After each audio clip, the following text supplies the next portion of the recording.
നിങ്ങൾ graphic designing പഠിച്ചു കഴിഞ്ഞ ഒരാളാണെങ്കിലോ അല്ലെങ്കിൽ പഠിക്കാൻ താല്പര്യമില്ല അല്ലെങ്കിൽ ആഗ്രഹിക്കുന്ന ഇപ്പോൾ പോയിക്കൊണ്ടിരിക്കുന്ന ആളാണെങ്കിലോ നിങ്ങൾ അറിയേണ്ട ഒരു കാര്യം, ഏതൊരു ഇൻസ്റ്റിറ്റ്യൂട്ടിൽ പോയി പഠിച്ചാലും നിങ്ങൾക്ക് അവിടെ നിന്ന് ബേസിക് ടൂൾസ് മാത്രമേ പറഞ്ഞു തരുന്നുള്ളൂ.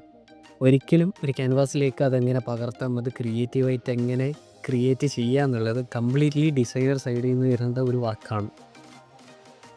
അതുകൊണ്ട് നിങ്ങൾ വർക്ക് ചെയ്തുകൊണ്ടേയിരിക്കുക. അപ്പോഴാണ് നിങ്ങൾക്ക് എങ്ങനെ ഈ ടൂൾസ് ഇതിൽ വർക്ക് ചെയ്യുന്നുണ്ട് എന്നുള്ള ഒരു ഐഡിയ കിട്ടുന്നത്. അല്ലാതെ ഒരിക്കലും ഒരു ക്ലാസ്സിൽ പോയിരുന്നുകൊണ്ട് നിങ്ങൾക്ക് പെട്ടെന്ന് ഒരു ദിവസം പഠിക്കാനും പറ്റത്തില്ല. So work ചെയ്തുകൊണ്ടേയിരിക്കുക. എക്സ്പീരിയൻസ് കൂടുന്നതിനനുസരിച്ച് നിങ്ങൾക്ക് ടൂൾസ് ഹാൻഡിൽ ചെയ്യാൻ പറ്റും ഈസിലി. അപ്പോൾ നിങ്ങൾക്ക് കറക്റ്റ് ഒരു ഗ്രാഫിക് ഡിസൈനറിൻ്റെ ആ ഒരു ക്രിയേറ്റിവിറ്റി നിങ്ങളിലേക്ക് വരും. ഇന്ന് യൂട്യൂബിൽ ഒരുപാട് ട്യൂട്ടോറിയൽസ് അവൈലബിൾ ആണ്. അതുകൊണ്ട് നിങ്ങൾക്ക് ഏത് ടെക്നിക്കാണോ പഠിക്കേണ്ടത് അത് സ്പെസിഫിക്കായിട്ട് യൂട്യൂബിൽ അടിച്ചു കൊടുത്താൽ നിങ്ങൾക്ക് ട്യൂട്ടോറിയൽ കിട്ടും. ജസ്റ്റ് ക്ഷമയോടെ ഇരുന്ന് ചെയ്യേണ്ട ഒരു മനസ്സ് മാത്രം ഉണ്ടായാൽ മതി. അപ്പോൾ ഇന്ന് മെയിനായിട്ട് നിങ്ങൾ അറിഞ്ഞിരിക്കേണ്ട ഒരു ടൈപ്പ് ഓഫ് ഡിസൈൻ എന്ന് പറയുന്നത് മാനിപ്പുലേഷൻ ഡിസൈൻസ് ആണ്. ഇതിൽ വരുന്നത് ഇമേജ് മാനിപ്പുലേഷൻ ഡിസൈൻസ് ആണ്. നിങ്ങൾക്ക് ഈ സ്ക്രീനിൽ കാണാൻ പറ്റുന്നത് എന്തൊക്കെയാണെന്ന്. പിന്നീട് വരുന്നത് പെർസ്പെക്റ്റീവ് ഇമേജ് മാനിപ്പുലേഷൻ ടെക്നിക്സ് ആണ്. പിന്നീട് വരുന്നത് ബ്രാൻഡിങ് ആൻഡ് ഡിസൈൻ. അങ്ങനെ അതിൽ വേണ്ടി വരുന്നത് ഈ package design, logo design, colour palette, brand guideline അങ്ങനെയൊക്കെയാണ് ഇതിൽ വരുന്നത്. അപ്പോൾ ഞാനും നിങ്ങൾക്ക് പറഞ്ഞു തരാൻ പോകുന്നത് ഫോട്ടോ റീടച്ചിങ് മാനിപ്പുലേഷനാണ്.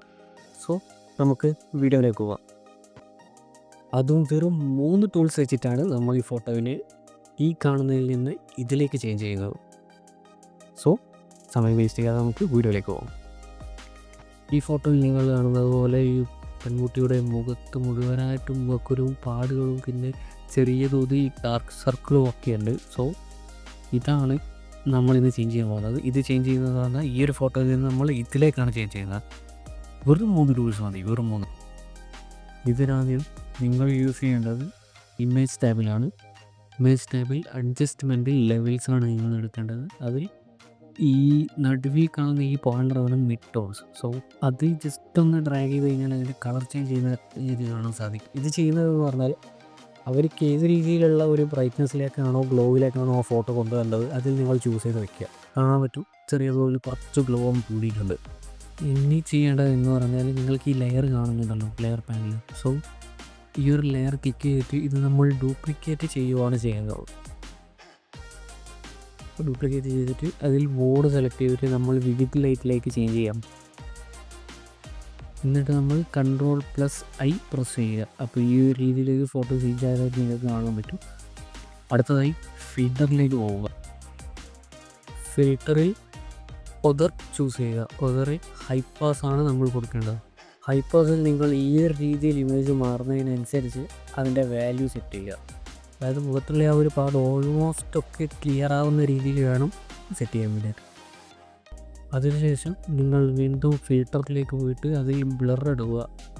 ആ ബ്ലറിൽ ഗോഷൻ ബ്ലർ എന്നൊരു ഓപ്ഷൻ ഉണ്ട്. ആ ഗോഷൻ ബ്ലർ സെലക്ട് ചെയ്തിട്ട് ജസ്റ്റ് ഒന്ന് ബ്രൈറ്റ് ആക്കുമ്പോൾ നിങ്ങൾക്ക് കാണാൻ പറ്റും. ഓവർ ടെക്സ്ചർ വരാതെ സൂക്ഷിക്കുക ചെയ്യുമ്പോൾ.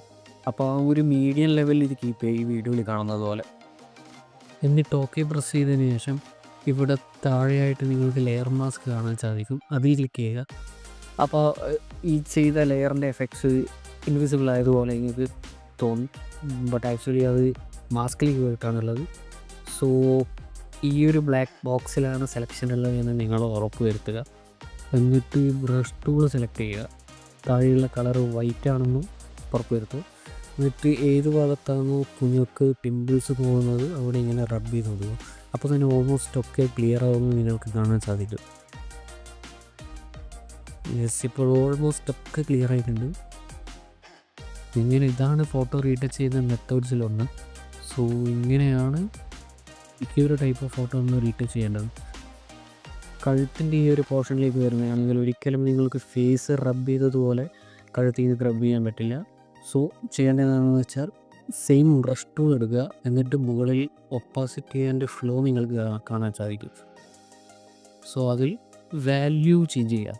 ഓൾമോസ്റ്റ് ഒരു 70-60 ആ ഒരു റേഞ്ചിൽ കീപ്പ് ചെയ്തിട്ട് ജസ്റ്റ് ഒന്ന് റബ്ബ് ചെയ്ത് നോക്കുക, ചെക്ക് ചെയ്യുക. If it's getting bore undo ചെയ്തിട്ട് ഒന്നുകൂടെ ഒന്ന് ഓർക്കുക. ഇതൊക്കെയാണ്. അപ്പോൾ ഈ ഒരു റേഞ്ചിൽ ഈ ഒരു ഫോട്ടോന് ഈ ഒരു റേഞ്ചിൽ കീപ്പ് ചെയ്തിട്ട് വെച്ചാൽ ഈ ഒരു ടൈപ്പ് ഓഫ് റിസൾട്ട് നിങ്ങൾക്ക് കിട്ടും. സോ ആ ഒരു ടൂൾ നിങ്ങളുടെ ഫോട്ടോനനുസരിച്ച് നിങ്ങൾക്ക് ഒപ്പാസിറ്റി ആൻഡ് ഫ്ലോ കീപ്പ് ചെയ്യാൻ പറ്റും. അപ്പോൾ ഇതാണ് നമ്മുടെ ഫൈനൽ ഇമേജ്. ഇങ്ങനെയാണ് ഈ 3 ടൂൾസ് യൂസ് ചെയ്തിട്ട് നിങ്ങൾക്ക് ഒരു ഫോട്ടോ പെട്ടെന്ന് റീടച്ച് ചെയ്യാൻ പറ്റുന്നത്. നോർമലി നിങ്ങൾക്ക് ഫോണിലെടുത്ത ഫോട്ടോ ഇതുപോലെ റീടച്ച് ചെയ്യാൻ പറ്റും. പക്ഷേ ഫോട്ടോൻ്റെ ലൈറ്റിങ്ങിന് അനുസരിച്ചിട്ട് നമ്മൾ ആഡ് ചെയ്ത വാല്യൂസിൽ ചേഞ്ച് ചെയ്ത് നോക്കുക. കറക്റ്റ് ഒരു വാല്യൂ ആയിരിക്കും പറയാൻ പറ്റില്ല, കാരണം നിങ്ങളെടുക്കുന്ന ഫോട്ടോസ് എൻറ്റയർലി ഡിഫറെൻ്റ് ആയിരിക്കും. ഒരിക്കലും ഒരേ സെയിം ലൈറ്റിലുള്ള ഫോട്ടോസ് നിങ്ങൾക്ക് കിട്ടില്ല. സോ അതിനനുസരിച്ച് വാല്യൂസ് ചേഞ്ച് ചെയ്യാം. ഒരുപാട് മെത്തേഡ് ഉണ്ട് ഫോട്ടോ റീടച്ച് ചെയ്യാൻ പറ്റുക, അതിലൊന്ന് മാത്രമാണിത്. സോ നിങ്ങൾ ചേഞ്ച് ചെയ്ത് നോക്കുക, ചെയ്ത് പഠിക്കുക. So all designers, all the best.